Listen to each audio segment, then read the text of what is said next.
The 12 little things every Filipino can do to help our country. Booklet is written by Alexander Lacson. Through this, it could awaken every Filipino to make a change. The first little things is about following the traffic rules and the law. Following the traffic rules is the simplest of our laws. If we learn to follow them, it could be the lowest form of natural discipline we can develop as a people.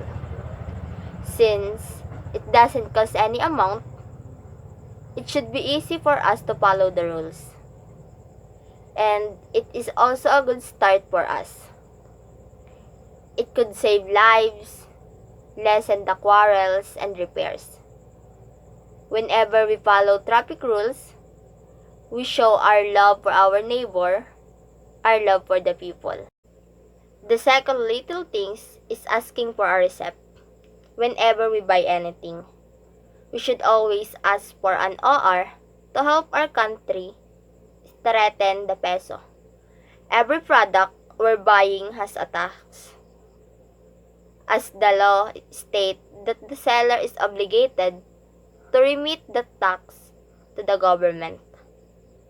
The seller may pocket it if you didn't ask for a receipt at all. If you nothing do with the receipt, ask for a receipt is still for the sake of the records of the sale transaction, and for us to be saved the financial crisis rather, it will surely guarantee the incoming of the government. The third little things is buying local product, buying Filipino, and not the smug one. In these little things, he is encouraging every Filipino to patronize our own products.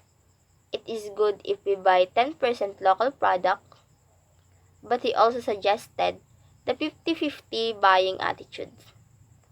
Buying at least 50% of our product could be another big push for our economy and our people rather. And it will bring a brighter future of our nation. The four little things is speaking positively among us and our country, among other nations. We should focus on the positive aspects about us and our country. We should stop telling horror stories about us to the foreigners. There's a lot of good things we could talk about ourselves. We're proud to be a Filipino. The five little things is respecting the other servant. The power of respect is threatened in these little things. You should address or treat a person in a nice way so that he will respond the same. We should also look and speak to the public servants with dignity so that they will look at themselves with dignity. The six little things is about being environment sensitive. By not littering, disposing the garbage properly, segregating, recycling, and conserving rather. Nowadays, pollution is one of the major problems in our community. So, we should keep our country beautiful and clean no matter what. Throwing our garbage properly is another simple form of national discipline for us as a people. We must be environment sensitive since we'll also be affected by the pollution. We could also help lessen the pollution by practicing segregation of garbage. Separating the biodegradable from the biodegradable takes a little discipline. Through segregation, we could see which garbage can be recycled and be converted to a new useful thing instead of buying a new one. And with this, we could put up a small business. We should save the environment from harm. The seven little things is supporting our churches. Donating even 1% of your monthly earnings is not heavy to give in. It could save lives and it will empower churches. And also, through this, we could repay God for all the blessing He gave. The eight little things is doing solemn duty during elections. Honesty is what makes a good leader. You should be able to prove to the people that, that you are trustworthy. And in our part, we must choose the right leader. And as a person or people, we should be involved in a way we perform our duty as a citizen. We are the one placing them in their positions. Let's do the right things rather. Both wisely all the time. The nine little things is paying the employees well. Your employees devoted their times and effort or to your company. They have the right to receive the eligible salary a peer earning. It is also a way of showing our love, respect, and how we treasure them. And practically, the reason why we should pay our employees well is because most of the Filipinos live in naked poverty rather. Through paying through paying them well, it could help them in their daily expenses. Deserve to receive the right salary, the cost of their hardship and efforts. It could it could also help us build our nations. It is another act of good citizenship. A good salary to our employees will mean good future for their children, our youth and our nation's future. If you are wealthy, you must help our country by sharing your fortune with other Filipinos, especially those in need. The 10 little things is paying taxes. We have to pay our taxes properly to help our government and the people in the naked poverty. If we pay our taxes, it could increase the value of our currency even more.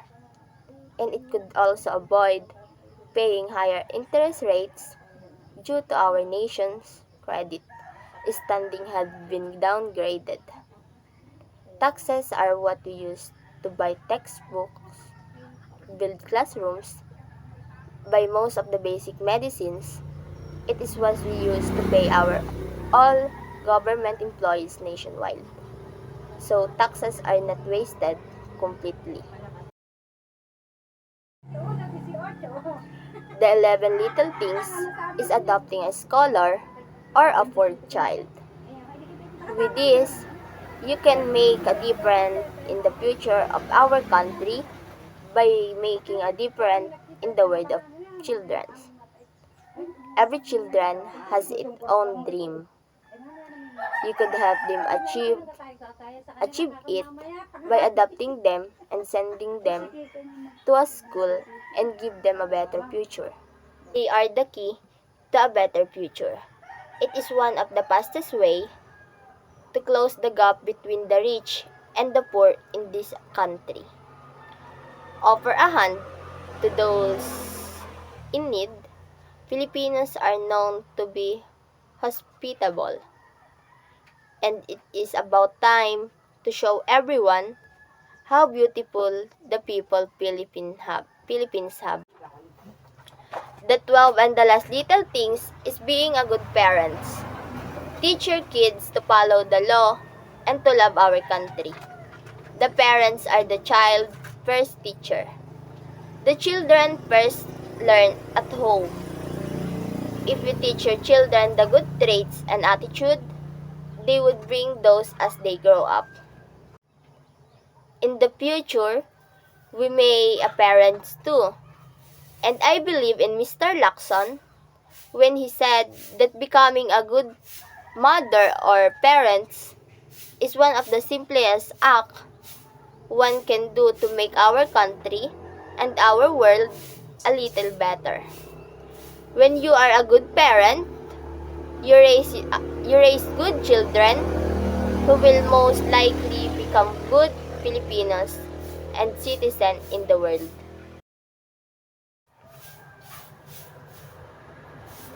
When you teach your child or kids the good values, you are actually giving hope to our future. The children are the future. The parents are the leaders, and the children are the followers. In these little things, we could get many good values, especially self-discipline and being respectful. We could also learn the act of patriotism and good citizenship. The 12 little things may serve as a guide or as our guide in our daily lives.